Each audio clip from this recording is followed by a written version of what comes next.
A lot of relief right now.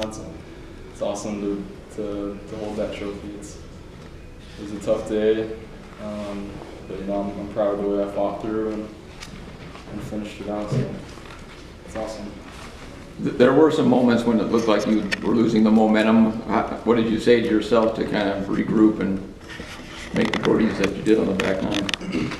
Yeah, I knew I was still in it. I think I was, bogey 9 and 10s. I think I was tied for the lead at that point.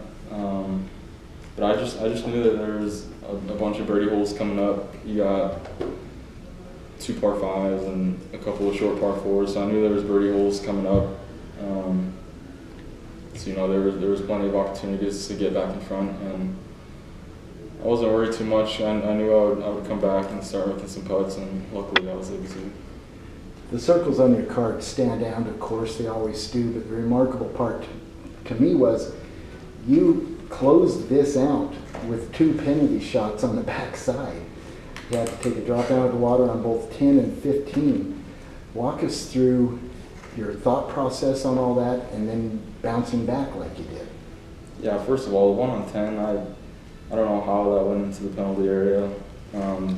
Just got a huge bounce. I've never hit a 3-iron into that water before. So I was surprised when that rolled in the water. There's not really much to do about it. I try to chip that in for par on 10, but after that I just kind of regrouped and told myself that I'm still in it and went from there. How about 12? What did you hit off the tee there that hit the tree and bounced back? 12. Oh yeah, I hit a 3-wood, kind of flared it out a little bit right. I saw it kick just a hair left, just enough so I wasn't, affecting much with tree trouble. And then the rough is pretty stampled down on that right side, so I had a decent lie and I hit a good shot in there and made the putt. And how about 16? Did you have a unrestricted swing there near the tree? 16, yeah, under the tree. I really didn't have any tree trouble with my backswing or follow through. There were just kind of some limbs hanging over above that. When you're hitting the full 60 out of the rough, it tends to jump straight up with no spin. So I was a little bit worried that it might jump and hit those trees, but they won't do that. So where, as you're growing up in this state, where does winning the Utah Open rank kind of on your list of want-tos? It's a big one. I think this is my 4th or 5th time playing in this event. And yeah, I remember 2020 caddying for my coach Matt Baird in the final round. He played in the final group. And that was kind of my first experience with the Utah Open. And then I've played in it every year since then, 2021 through now. So, it's just cool to be here this week. I always love to come back during this week. And yeah, it's definitely one of the biggest tournaments in Utah, so it's cool to win it. Did you ever find yourself kind of relying on some of that past experience of the last couple of years in this event, or just even playing here at Riverside, what's going to be your home course here in a couple of weeks? Did you kind of rely on some of that experience through this weekend? Yeah, mainly from past failures or times of coming up short. Just learning from those, and in your career you're going to get so many opportunities to be in contention and to win golf tournaments. So every time you come up short, you just have to take something from it, and that's what I've done basically my entire golf career, and luckily I was able to apply some of those things today from the past. Let's go back to 16. After you hit that really nice shot from under the tree, you had about 25, maybe 30 feet, and you steam trained that putt. What were you thinking when it's, say, 5 feet from the hole and still had a lot of pace on it? Yeah, I'm just glad that one went in. I saw it went in and I just ran off the green next hole.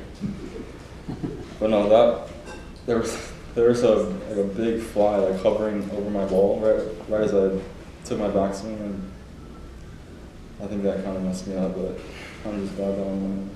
Well, it was 3 on the card. It all worked. Yeah.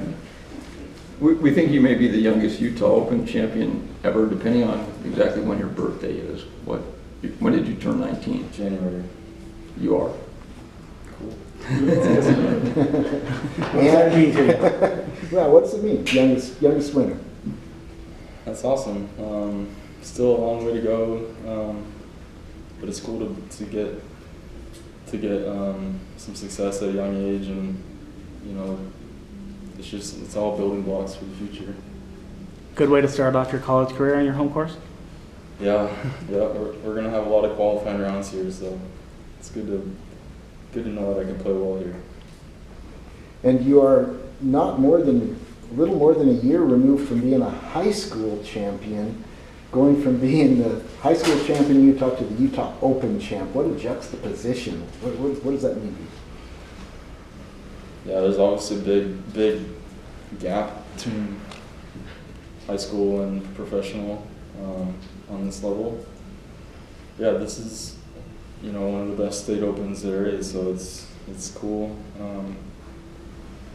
And yeah, I know there's, even in high school, there's a lot of good high school kids right now.